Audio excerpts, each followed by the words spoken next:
if stupidity isn't the absence of intelligence, but the presence of something far more dangerous? What if the real threat to the future isn't evil people doing evil things, but ordinary people who've stopped thinking? Not monsters, not tyrants, just your neighbor, your co-worker, maybe even you. Imagine a brilliant scientist now blindly spreading lies, a kind teacher suddenly defending inhumane ideologies, a loving father making decisions that quietly endanger his own children. They aren't evil. They've been infected by something Dietrich Bonhoeffer called the power of stupidity. And here's the part no one wants to say out loud. It's already happening to you. This isn't just some abstract philosophical idea. It's been tested, measured, proved.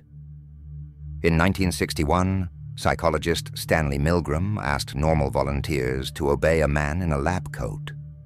The volunteers thought they were delivering electric shocks, lethal ones. They heard screams. They hesitated, but 65% pushed the button anyway. Why? Because someone told them to. They weren't sadists. They weren't brainwashed. They were just people who surrendered their ability to think. Bonhoeffer saw this happen in real time. He watched Germany, his home, fall into a trance. Educated, spiritual, compassionate people began to follow what they once condemned. And that's when he realized something chilling. The most dangerous force in any society isn't hate. It's unconscious obedience. So now I'll ask you what Bonhoeffer asked himself. Have you ever believed something just because everyone else did? Keep that question alive, because what you're about to hear might be the most important psychological truth of the modern age. This wasn't a mass of ignorant peasants falling for clever propaganda. These were doctors, professors, pastors, thinkers, people trained to analyze, now parroting slogans with their eyes wide shut. In 1943, locked in a prison cell awaiting execution for resisting Hitler, Dietrich Bonhoeffer wrote his most terrifying observation. Against stupidity, we have no defense. Not reason, not protests, not even force. Because stupidity doesn't resist correction. It rejects the very idea of it. Evil, he said, often contains the seed of its own destruction. It breeds resistance, it creates friction. But stupidity feels virtuous. It believes it's doing good. That makes it untouchable. And that's what shook Bonhoeffer to the core. Stupidity doesn't just serve evil, it protects it. Not by accident, but by design. The powerful don't need to suppress truth. They only need to make thinking feel exhausting. Bonhoeffer wasn't talking about low IQ or poor education. He was describing something deeper. Something modern psychology calls functional stupidity, or voluntary ignorance. He wrote, "You don't feel like you're speaking to a person anymore, but to catchphrases that have taken hold of them. You're not arguing with a mind. You're arguing with a program." That's what made his theory so revolutionary. He saw that stupidity isn't born. It's produced by pressure, by fear, by systems that punish thinking and reward obedience. And look around. Social platforms profit from outrage, not nuance. Politicians win with sound bites, not substance. Algorithms are designed to keep you scrolling, not thinking. So we stop thinking. Not because we're lazy, but because thinking hurts. Because when you're drowning in debt, juggling 3 jobs, and overwhelmed by a flood of noise, surrendering your mind starts to feel like survival. It's not ignorance, it's exhaustion. And in that exhaustion, Bonhoeffer saw the collapse of a civilization. In the 1950s, Leon Festinger proved it. When people are shown evidence that contradicts their beliefs, the brain doesn't surrender, it resists. But Bonhoeffer already knew this. He saw that this resistance wasn't just psychological, it was systemic. He wrote, "Stupidity is not a psychological problem, it's a sociological one." In groups, even rational individuals stop thinking. They trade critical thought for emotional safety, and the larger the group, the easier the trade. Salomon Asch would later prove it in the lab. 75% of people will agree with a lie if the group says it's true. Not because they believe it, but because they don't want to be alone. Now imagine that, amplified by social media. Algorithms don't show you what's real. They show you what keeps you emotionally satisfied. A Ketozer Eltezenyolk MIT study found false information spreads 6 times faster than truth. Why? Because it feels better. Truth is complex. Lies are comfortable, and the system knows that. The more you click on what confirms your bias, the more the machine feeds you the same illusion. Until you're not thinking anymore. You're reacting. Your feed becomes your prison. Your opinions become programming. And this isn't new, it's ancient. The Salem witch trials, not led by monsters, but by good Christians who thought they were protecting their neighbors. The Red Scare, not driven by villains, but by patriots convinced they were saving democracy. It happens again and again, smart people abandoning thought for tribal comfort. So how do we fight back? Bonhoeffer believed there was only one antidote: costly grace. The courage to think, even when it's painful, even when it's unpopular, even when it's dangerous. But today, it's not just peer pressure. It's billion-dollar algorithms, it's evolutionary reflexes, it's neurological sabotage. And still, there is one thing that can break through: intellectual humility. Intellectual humility isn't weakness, it's your armor. It means recognizing that your certainty might be built on air. It means seeking out what challenges you, not to destroy your beliefs, but to test if they deserve to survive. So how do you fight the pull of surrender? Here are 4 radical practices. 1. Intellectual friction. Once a week, read a well-argued opinion that contradicts yours. Not to agree, but to see if your convictions can stand under pressure. 2. Productive ignorance. Next time you're absolutely sure about something, ask, what evidence would change my mind? If the answer is nothing, that's a red flag. That's not strength. That's dogma. 3. Slow the share. Before you post anything online, pause for 60 seconds. Check a source. Breathe. Break the algorithm's grip by refusing to react on command. Say the 3 words that terrify the ego. I don't know. In a world that rewards loud ignorance, humble doubt is revolutionary. But even these practices are not enough. This isn't just about willpower. It's about systems. We need platforms that stop feeding outrage. We need public education that actually teaches how to think. We need incentives for humility over tribal certainty. And above all, we need an economy that stops making people desperate.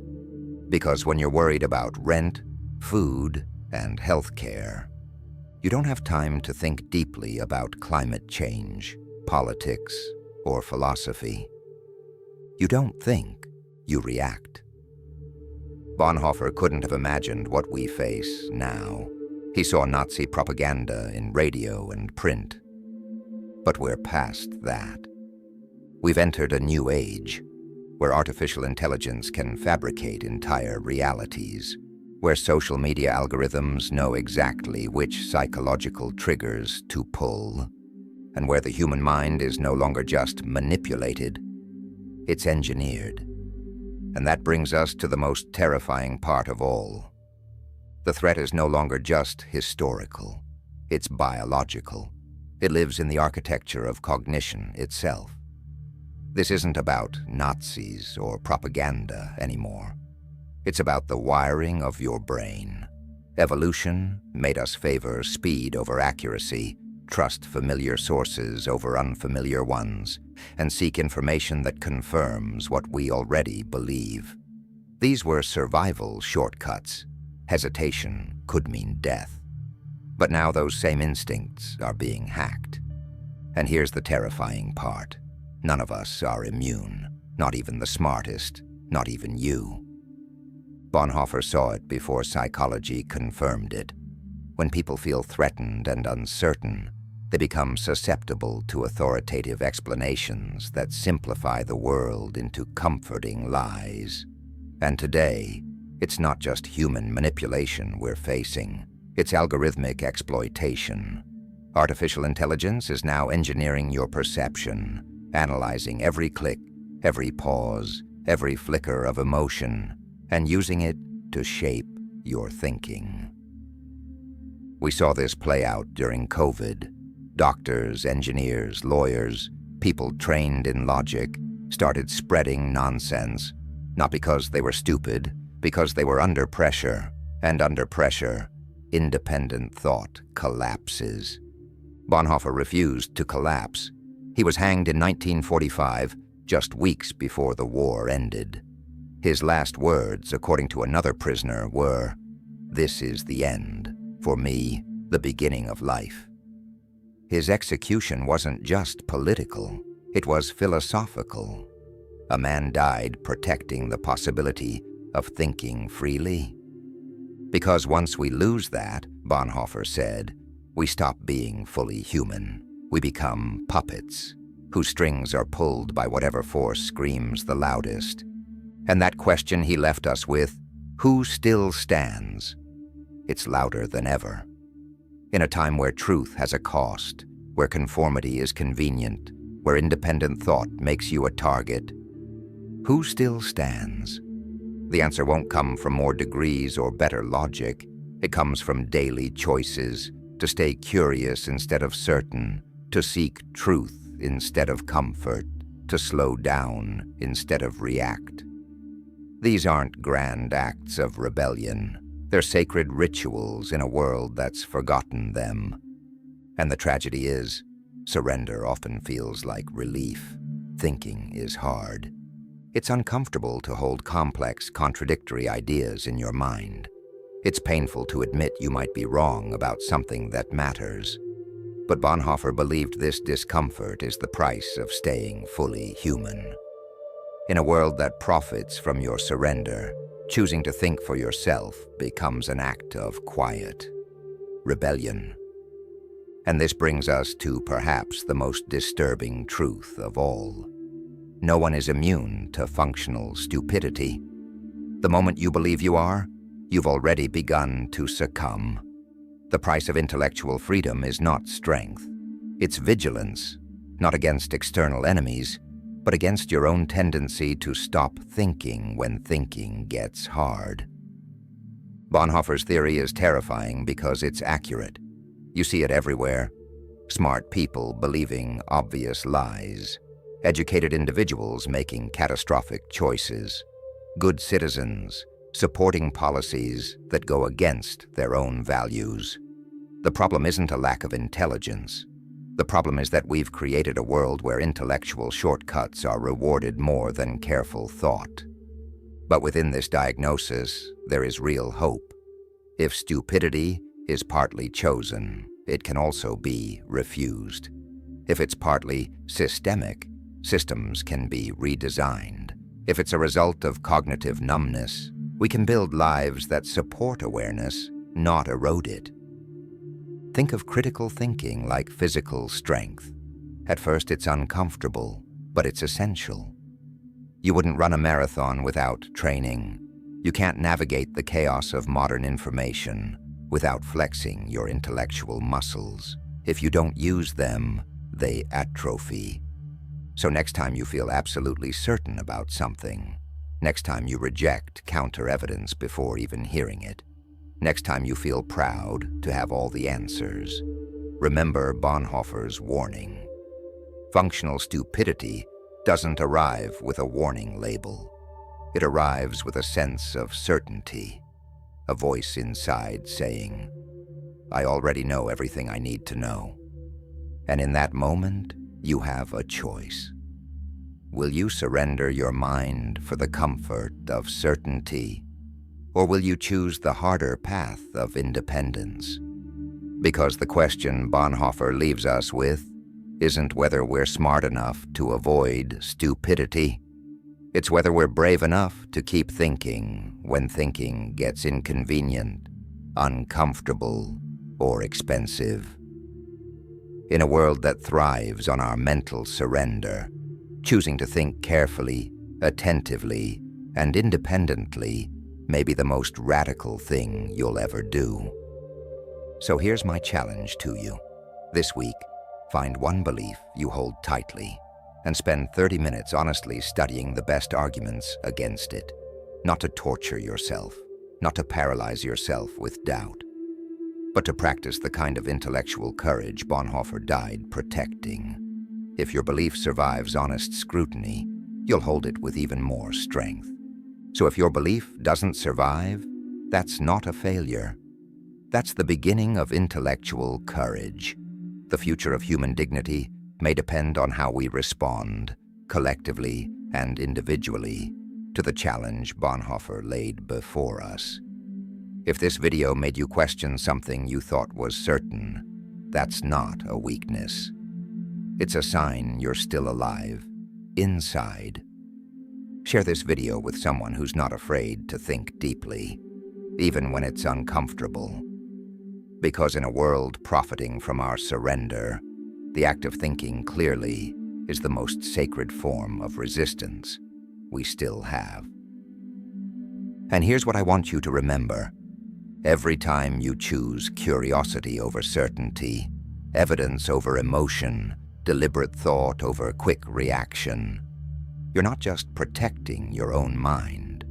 You're defending the possibility of human wisdom in an age of artificial stupidity. If you've made it this far, leave a comment below. I choose to think, even when it's hard. Like the video. Share it with someone who's still willing to question. And hit the bell. Next episode might be even harder to hear. But it'll be real. And right now, that's what we need most.